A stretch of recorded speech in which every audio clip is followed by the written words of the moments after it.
Nobody expects their life to end in a luxury apartment with police sirens echoing through marble hallways.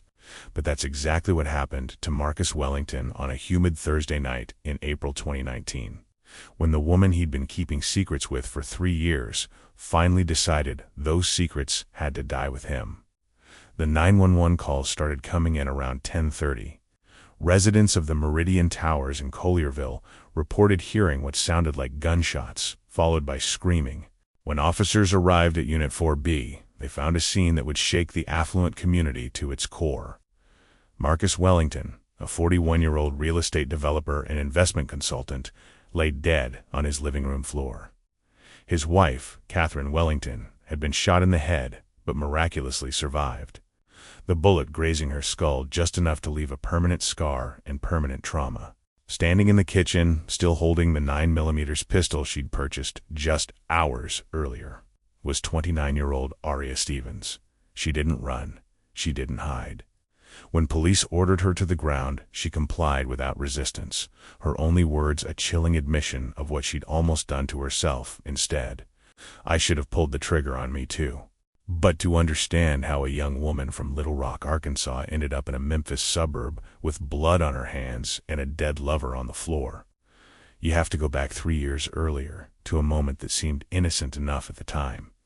A business networking event, a conversation about ambitions and opportunities, man who promised to help, and a woman desperate enough to believe him. Aria Stevens wasn't looking for a sugar daddy when she walked into that hotel conference room in Little Rock back in February 2016. She was looking for a way out. At 26, she was grinding through 60-hour weeks between 2 jobs, trying to finish her bachelor's degree in social work while supporting herself and helping her aging mother with medical bills. The networking event was supposed to connect emerging professionals with potential mentors in the business community. What Aria found instead was Marcus Wellington, who would become both her salvation and her destruction. Marcus cut an impressive figure, tall, well-dressed, confident in the way that only money and success can make a man confident. He owned a portfolio of commercial properties across 3 states, consulted for major development firms, and had the kind of smile that made you feel like you were the only person in the room. When he asked Aria about her goals, he didn't just listen, he offered solutions. He knew people. He could make introductions. He could help with tuition. All she had to do was let him. The arrangement, as he called it, started innocently enough. Coffee meetings to discuss her career path. Dinners where he introduced her to potential employers. A check here and there to help with rent when things got tight. Aria told herself it was mentorship. She told herself that successful men helped promising young women all the time, that this was how networking worked in the real world. But somewhere between the career advice and the financial assistance, the lines blurred. It happened on a Tuesday night in April, 6 weeks after they'd met. Marcus had invited Aria to dinner at an upscale steakhouse to celebrate her acceptance into a graduate program. The wine flowed freely, and when he suggested they continue the celebration at his hotel, she didn't say no. She told herself it was just drinks.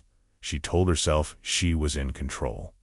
But when he kissed her in the elevator, when his hands found the zipper of her dress, when he whispered that he'd been wanting this since the moment they met, she didn't stop him. What started as 1 night became 2, then 5, then a standing arrangement that would last 3 years. Marcus would visit Little Rock twice a month, always staying at the same upscale hotel downtown, always texting Aria the room number. In between visits he'd send money, sometimes small amounts for groceries or gas, sometimes larger sums that covered entire months of rent. He paid off her student loans. He bought her a reliable car when hers broke down. He even set up a credit card in his name that she could use for essentials. The unspoken rule was simple. She was his when he was in town, and she didn't ask too many questions the rest of the time. Aria knew Marcus was married. He'd never hidden it, exactly. There was no wedding ring on his finger when they were together. But she'd seen the photos on his social media before he made her promise never to look. Catherine Wellington was everything Aria wasn't. Older, established, connected to the same wealthy circles Marcus navigated with ease. She ran a successful medical consulting firm and looked like she'd stepped out of a country club catalog. They lived in Memphis, in a sprawling house that Marcus sometimes mentioned in passing, but never showed Aria pictures of. For a while, Arya convinced herself that what she and Marcus had was separate from his marriage, that they existed in parallel universes that never had to touch. He told her the marriage was complicated, that he and Catherine were more like business partners than romantic partners, that they stayed together for practical reasons. He said he felt more himself with Arya than he'd felt in years. He said she understood him in ways his wife never could. Arya wanted to believe him. More than that, she needed to believe him. Because if what they had wasn't real, if it was just a transaction, then what did that make her? The first crack in the illusion came about 8 months into their arrangement. Marcus showed up at the hotel with scratches on his back that Arya hadn't put there. When she asked about them, he laughed it off, said Catherine had gotten aggressive during an argument, that it was nothing to worry about. But 2 weeks later, Arya found messages on his phone from someone saved under a man's name. Messages that were definitely not from a man. When she confronted him, Marcus didn't deny it. He didn't even seem particularly bothered. "I have needs," he said, as if that explained everything. "You're not always available when I'm in town." It was the first time Arya realized she wasn't the only other woman. She was just one of several arrangements Marcus maintained across his business travels. The knowledge should have made her walk away, but instead, it made her desperate to prove she was different, that she was special, that she could be the one he chose if she just tried hard enough. So she tried harder. She made herself available whenever he called, no matter what else she had planned. She learned his favorite meals and cooked them in her small apartment, packing them up for him to take back to his hotel. She bought lingerie she couldn't afford and perfume he mentioned liking once in passing. She listened to his problems and laughed at his jokes and never complained when he canceled plans at the last minute because Catherine needed him home. Marcus noticed, of course. Men like Marcus always notice when a woman is trying too hard, and because he could, he pushed to see how far she'd go. The conversation about opening things up started casually, over drinks at the hotel bar. Marcus mentioned a book he'd been reading about ethical non-monogamy, about how traditional relationships were outdated and restricting. He said he was part of an online group that discussed these concepts, people who believed love didn't have to be exclusive to be real. He suggested Arya might benefit from exploring the philosophy, that it might help her understand why what they had was actually more honest than most marriages. Arya listened and nodded, but inside she was screaming. She didn't want philosophy or theory. She wanted him to leave his wife. She wanted him to choose her. She wanted the fairy tale ending where the man realizes the younger woman is his true love and leaves his comfortable life for a chance at real happiness. But Marcus Wellington wasn't looking for a fairy tale. He was looking for permission to do exactly what he'd already been doing without any guilt attached. When Arya finally admitted she wasn't interested in opening the relationship, that she wanted him exclusively, or not at all, Marcus's response was to slowly withdraw. The visits became less frequent. The money came with more conditions. He'd show up in town and not tell her until the last minute, or worse, not tell her at all. She'd see his location on social media and realize he'd been in Little Rock for 2 days without contacting her. When she asked why, he'd say he was busy, that she was being clingy, that this was exactly why relationships needed to evolve beyond possessiveness. The beginning of the end came in November 2018, when Marcus announced he was moving to Memphis permanently. A major real estate development firm had offered him a position as senior vice president, overseeing their Tennessee and Arkansas operations. It was the kind of opportunity he'd been positioning himself for years to get. He'd be making more money, gaining more influence, building the kind of legacy that men like him measured their worth by. When he told Arya, he made it sound like it wouldn't change anything between them.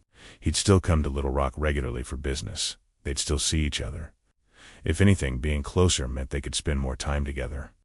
But Arya heard what he wasn't saying. Memphis meant more distance from her and less distance from his wife. Memphis meant Catherine would have him every night instead of just the nights he wasn't traveling. Memphis meant Arya would become even more of an afterthought than she already was. She should have ended it then. Instead, she helped him prepare for the move. Marcus asked her to update his resume to make it more performance-focused for the interview. Arya spent hours refining the language, highlighting his achievements, making him look even better on paper than he already was in person.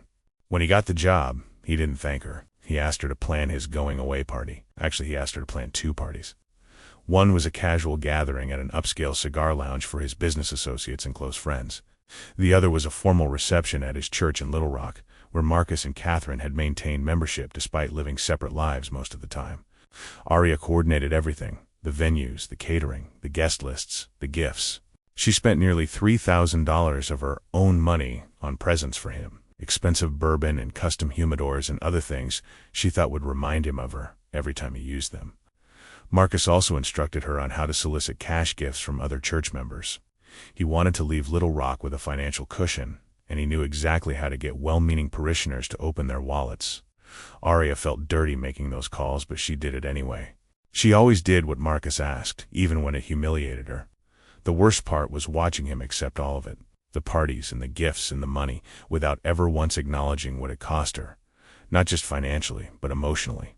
Every smile she forced while helping him move toward a life that didn't include her felt like swallowing glass. After the move, Marcus kept his promise to visit Little Rock, but only because he had to. He'd scheduled a series of orthodontic appointments that would take months to complete, and he'd also started building a private consulting business on the side. Every 2 weeks he'd drive the 2.5 hours from Memphis, and every time he'd text Arya the name of whatever hotel he was staying at. They fell into a new routine. Arya would bring him food and bourbon when he first arrived, whatever he requested. Then she'd leave and wait for him to tell her when to come back. Sometimes he'd invite her to stay the night. Sometimes he'd keep her waiting for hours before canceling altogether. She never knew which version of Marcus she'd get, and the uncertainty was its own kind of torture. In March 2019, everything changed. Marcus came to Little Rock on a Friday evening, staying at the Spring Hill Suites downtown. He texted Arya, asking her to bring him dinner and a bottle of his favorite bourbon, which she did. When she arrived, he was friendly but distracted, scrolling through his phone while eating the meal she'd prepared. He told her to come back later, around 11. She went home and waited, but 11 came and went with no word from him. By midnight, Arya decided she was done. She was tired of waiting, tired of being convenient, tired of feeling like she only mattered when it was easy for him. She got dressed and drove to the cigar lounge where she knew Marcus would be, planning to end things once and for all. She even had gifts in her car that she'd bought him weeks earlier, things she decided to dump on him before walking away for good. But when Marcus saw her in the parking lot, when he smiled at her with that same devastating smile that had hooked her 3 years ago, when he pulled her into his arms and pressed the hotel keycard into her hand, all her resolve melted. She went to the room. She always went to the room. What happened that night would haunt Arya for months afterward. She'd convinced herself that when Marcus finally called her back to the hotel, they'd reconnect the way they used to. Instead, she got a version of him she'd never seen before. The sex was rough, violent in a way it had never been. Marcus forced himself into her mouth so hard she gagged, then grabbed her hair and yanked her head back and forth while she tried to tell him he was hurting her. He slapped her face repeatedly, telling her not to bite him, his voice cold and threatening. When they finally had intercourse, it was brutal and impersonal. Afterward, instead of holding her like he usually did, Marcus rolled over and went to sleep without a word. Arya lay there in the dark, feeling used in a way she'd never felt before. This wasn't the man who'd promised to take care of her. This wasn't the man who'd said she made him feel alive. This was someone who saw her as an object, something to use and discard. In the morning, Marcus got dressed and left without even showering with her, something they'd always done together. When Arya asked where he was going, he told her it was none of her business. She grabbed the keycard to the room off the dresser as he walked out, a small act of defiance that he laughed off. Arya spent the rest of that day in a fog. She kept texting Marcus, asking if they were meeting up again, but he was vague and non-committal. By evening, she'd made a decision. If he wouldn't see her, she'd go to the hotel room anyway. And when she got there, she'd end her life in front of him, so he'd finally understand the pain he'd caused her. She drove to the Spring Hill with her gun in her purse, the same pistol she'd owned for years for protection. When she got to the room, Marcus was already there. Arya pulled out the weapon and pointed it at her own head, telling him he was about to feel the same pain he'd been giving her. Marcus talked her down. He told her he loved her, that they could fix things, that she just needed to put the gun down and talk to him. She believed him. She always believed him. She set the gun on the bathroom counter and sat with him on the bed, letting him hold her while he made promises he'd never keep. When it was time for her to leave, Marcus moved faster than she did. He grabbed the gun off the counter before she could reach it, not trusting her to leave with it. but he made her promise to meet him the next morning at the cigar lounge to talk more.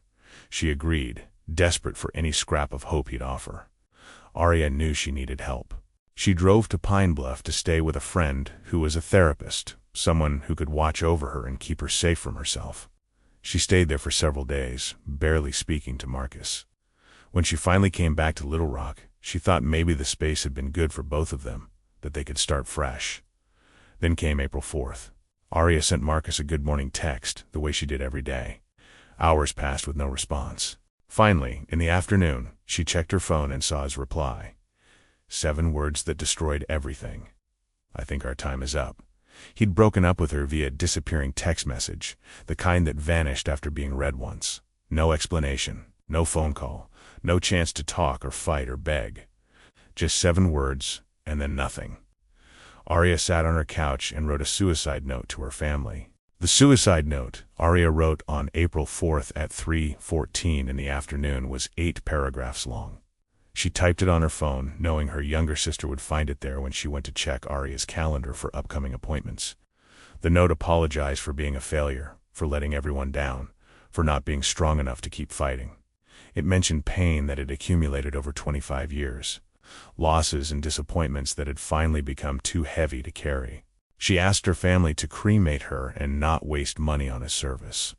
She told her sons she'd tried to be the best mother she could be. She begged them not to be ashamed of her. After finishing the note, Arya grabbed her wallet and drove to a gun shop in Sherwood, a suburb about 20 minutes from her apartment.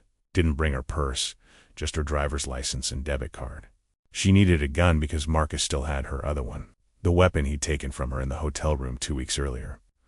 Inside the shop, Arya scanned the wall of firearms displayed with price tags beneath them. She chose the cheapest option, a basic 9mm pistol that cost just under $200. When the clerk asked if she needed ammunition, she'd almost walked out without it. She bought whatever he recommended, not caring about caliber or grain weight.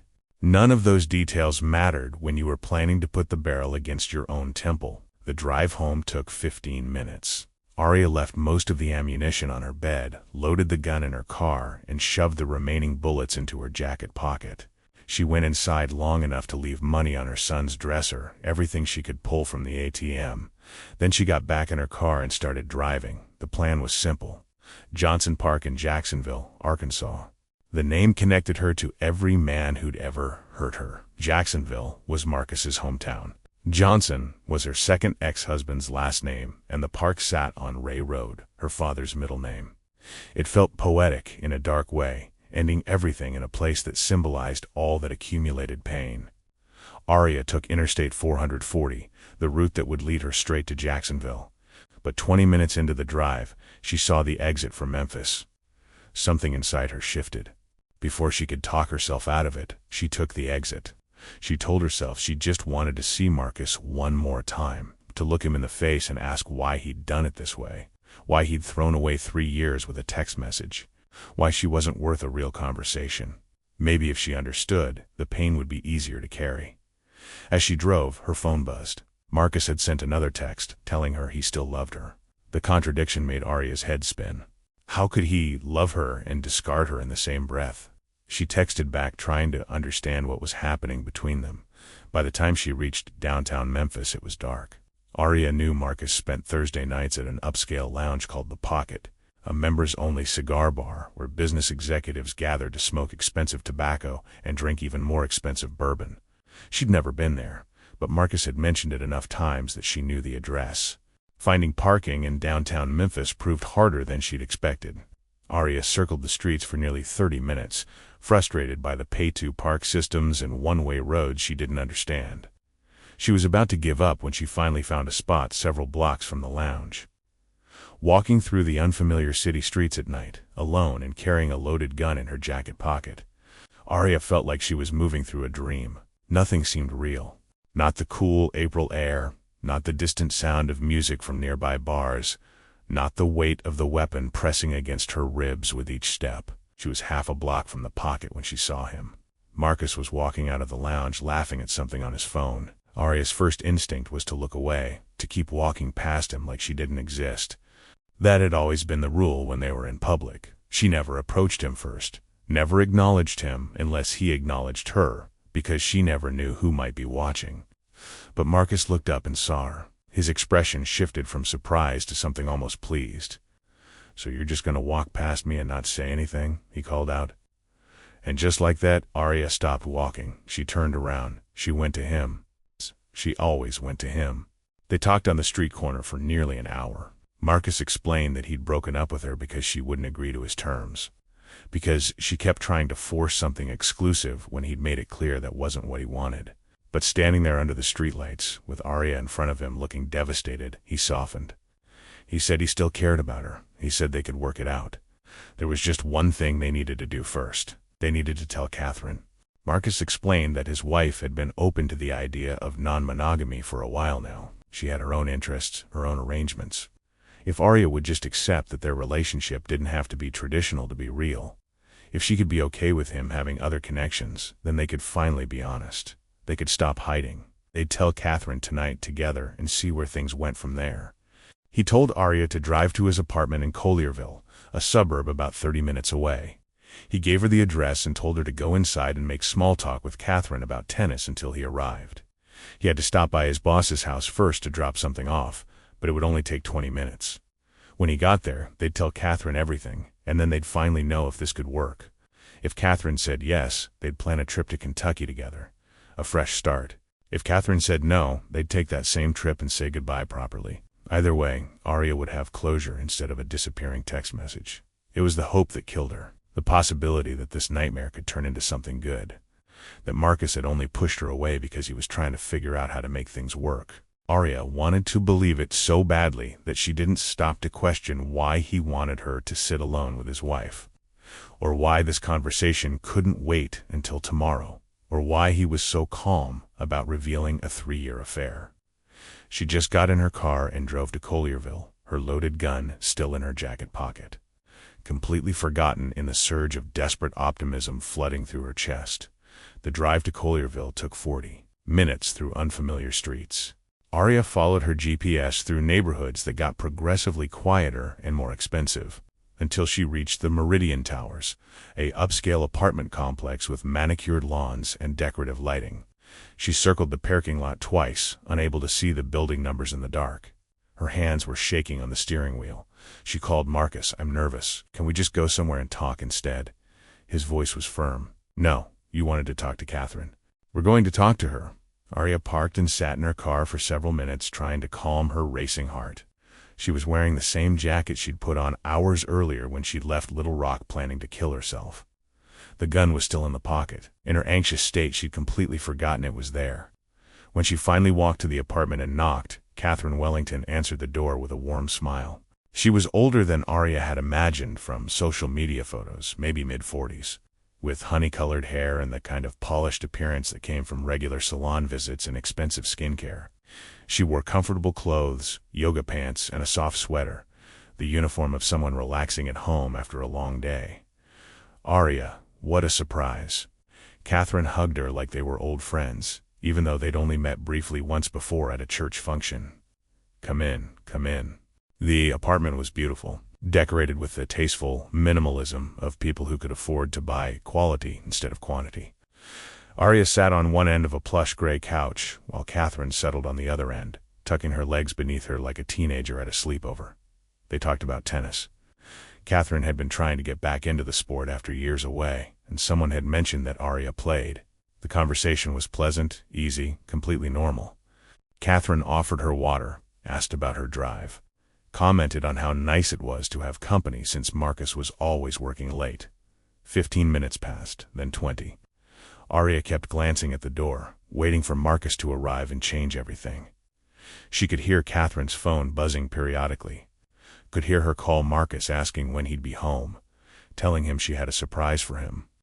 When Marcus finally walked through the door around 10 o'clock, his expression was neutral. Not surprised, not pleased, just blank. Catherine smiled at him. "Surprise." "This isn't a surprise," Marcus said, loosening his tie. "I thought you had keto cookies for me." He turned to Arya with an edge in his voice. "What are you doing here?" Arya stumbled through the story he'd told her to tell. She was in Memphis for a work conference, decided to stop by. Marcus nodded, playing along, and sat in the blue armchair adjacent to the couch. Close enough to Arya that she could have touched him, but he angled his body away from her, directing all his attention to his wife. They made small talk for a few minutes before Marcus offered Arya a drink, a pour of bourbon. She accepted, hoping it might ease her nerves. As he handed her the glass, he made comments about her drinking, suggesting she might need to stay the night since she'd driven from Little Rock and was now having alcohol. Arya's hope flickered. This was it. This was him leading into the conversation. But Marcus never made eye contact with her. Every comment was directed at Catherine or said to the room in general. He mentioned needing to clear clothes off the guest bed if someone was staying over. He asked Arya probing questions about where she was staying in Memphis, questions she had no good answers for because she wasn't supposed to be there at all. An Airbnb, she finally said. Downtown. Catherine asked which one. Arya had no answer. The conversation died. 20 minutes became 30. Marcus kept talking about everything except what they were supposed to be talking about. Arya realized with growing horror that he'd never planned to tell Catherine anything. He'd lied to get her here, or he'd changed his mind, or maybe this had all been some cruel game she didn't understand the rules to. "I should go," Arya announced, suddenly standing up. The bourbon glass trembled in her hand. Catherine stood too, immediately playing the gracious hostess. "Oh, be careful driving. Watch for police, especially if you've been drinking." Marcus stood but didn't move toward Arya. She looked at him desperately. "Will you walk me out?" "No," he said simply. "Tab will do it." The rejection landed like a physical blow. Even the basic courtesy of walking her to her car, he wouldn't give her. After she'd driven 3 hours, after she'd sat with his wife pretending everything was normal, after 3 years of dropping everything whenever he called, Catherine opened the door and stepped into the hallway. Arya reached into her jacket pocket for her car keys, her fingers closing around cold metal. Not keys. The gun. Her next clear memory was standing in the Wellington's kitchen with the weapon in her hand. Between reaching into her pocket and standing in that kitchen, there was only darkness, only the sound of Catherine screaming and Marcus saying her name one last time before everything went silent. 2 shots, then a third. Then the police sirens getting closer. Arya didn't run.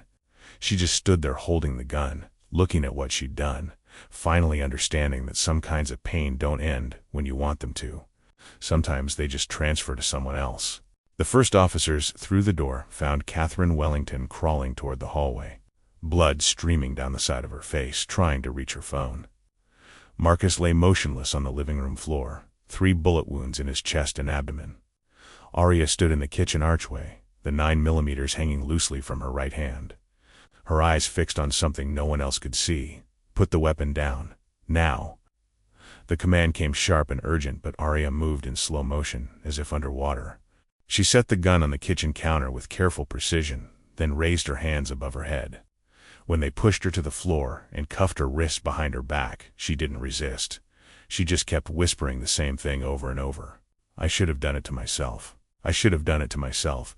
Paramedics worked frantically on Marcus while police secured the scene, but everyone in that apartment knew he was already gone. The bullets had torn through vital organs, and he'd lost too much blood too quickly. He was pronounced dead at 10:47, less than 30 minutes after Arya had knocked on his door. Catherine survived, though the bullet that grazed her skull left her with permanent hearing loss in her left ear and traumatic memories that would require years of therapy to process. In her statement to police that night, given from a hospital bed while doctors stitched the wound on her head, she described a normal evening that had turned into a nightmare without warning. "We were walking her out," Catherine said, her voice shaking. She was leaving. Marcus told her goodbye. Then she just pulled out a gun and started shooting. The investigation moved quickly. Detectives found Arya's car in the parking lot, luggage still in the trunk as if she'd been planning a trip. Inside her vehicle, they discovered the receipt from the gun shop in Sherwood, purchased just hours earlier. Her phone revealed the desperate text messages to Marcus, the suicide notes saved in her drafts, the GPS history showing her route from Little Rock to Memphis. But they also found something else. Years of text messages between Arya and Marcus. Thousands of exchanges that painted a very different picture than the one Catherine had been living. Hotel reservations, Venmo transactions, photos, arguments about his other women, his promises to leave, his constant withdrawals and reconciliations.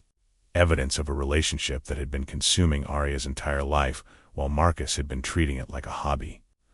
Arya was charged with first-degree murder, attempted murder, and felony firearm possession. Her bail was set at $2 million, an amount she couldn't begin to pay. She sat in Shelby County Jail for the next 6 years, while her case crawled through the legal system, delayed by COVID, by attorney changes, by the sheer backlog of the Tennessee court system.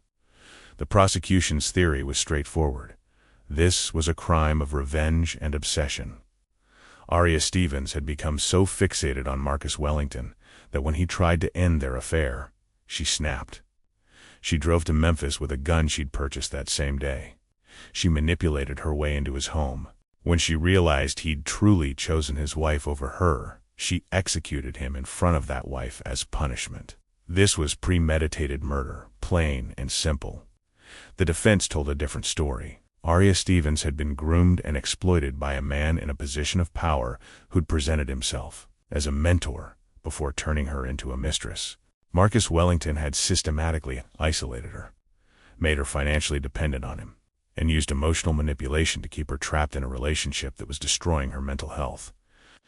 On April 4th, after he'd abused her physically and then discarded her via text, Arya had reached a breaking point. She'd bought a gun to kill herself, not him. When she went to Memphis, it was to say goodbye, to get closure, to understand why he'd done this to her. The shooting was a dissociative episode triggered by his final rejection, not a calculated execution. Both sides prepared for a trial that would force a jury to answer an impossible question.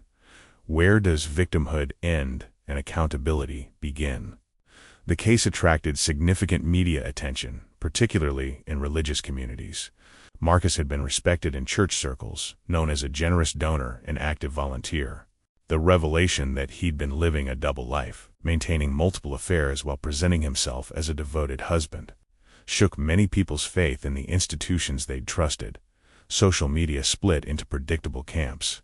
Some saw Arya as a homewrecker who'd gotten exactly what she deserved when Marcus chose his wife. Others saw her as a cautionary tale about what happens when powerful men prey on vulnerable women.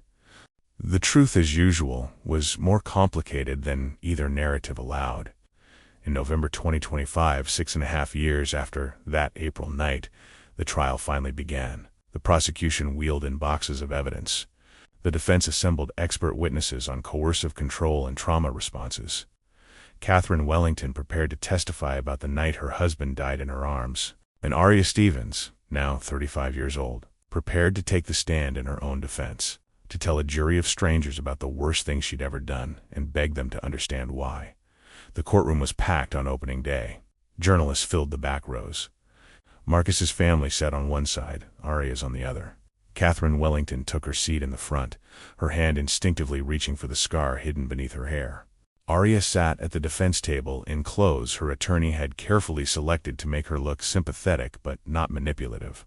She'd lost weight during her years in jail, and her face carried the exhausted look of someone who'd stopped sleeping well a long time ago. The question hanging over everything was simple. Would the jury see a murderer or a victim who'd finally broken? The courtroom fell silent when Arya Stevens took the witness stand on the 4th day of trial. She wore a navy blue dress and minimal makeup, her hands folded in her lap to keep them from shaking. Her attorney, Rebecca Morrison, approached with the careful gentleness of someone handling something fragile. Arya, can you tell the jury about your state of mind on April 4th, 2019? Arya's voice was barely above a whisper. I wasn't myself. I'd been struggling with depression for over 20 years, but that day, after Marcus ended things through a text message, I just broke. I wrote a suicide note. I bought a gun. I was going to drive to a park and end my life. Why didn't you? Because I saw the Memphis exit and I thought if I could just see him one more time, if I could understand why he did it that way, maybe the pain would make sense. I wasn't thinking clearly. I wasn't thinking at all.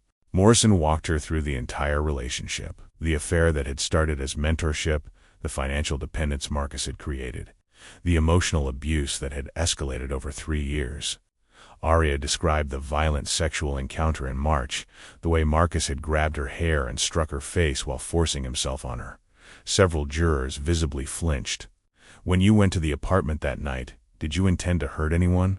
No, never.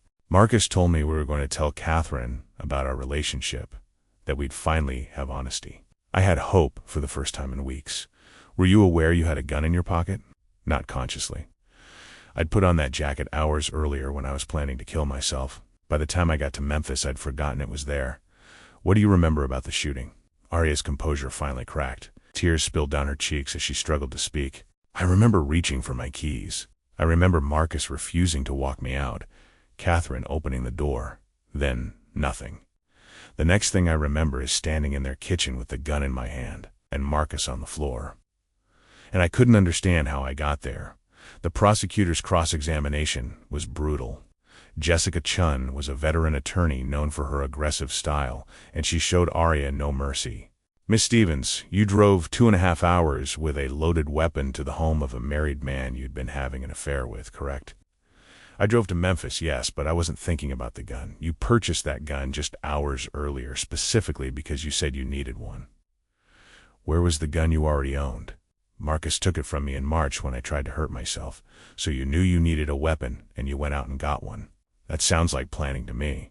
You planned to go to Memphis, you planned to see Marcus, and you brought a gun. That's premeditation, isn't it? No, I was going to use it on myself, not on him. Chun held up Aria's phone records. You called Marcus multiple times from the parking lot. You sat in your car outside his apartment building. You weren't in a dissociative state then, were you? You were waiting, planning your moment. I was nervous. I wanted to leave, but he told me to come inside. You could have driven away at any time. You chose to go inside. You chose to stay for 40 minutes. You chose to pull that trigger, didn't you? Aria's voice dropped to a whisper. I loved him. I never wanted to hurt him. You loved him so much you shot him 3 times and left him to die on his living room floor while his wife watched. That's not love, Miss Stevens. That's murder. Closing arguments stretched over an entire day. The prosecution painted Aria as a calculating woman who'd convinced herself she deserved a married man and killed him when she couldn't have him. The defense portrayed her as a victim of years of psychological abuse who'd experienced a trauma-induced break from reality. The jury deliberated for 18 hours over 3 days. When they finally filed back into the courtroom, none of them looked at Aria, and her attorney's hand tightened on her arm. On the count of first-degree murder, how do you find? We find the defendant guilty of second-degree murder. Aria's mother sobbed in the gallery. Catherine Wellington closed her eyes and exhaled slowly. Aria herself showed no reaction, as if she'd left her body again and was watching from somewhere far away. On the count of attempted murder, not guilty. On the count of felony firearm possession, guilty. The jury had found a middle ground.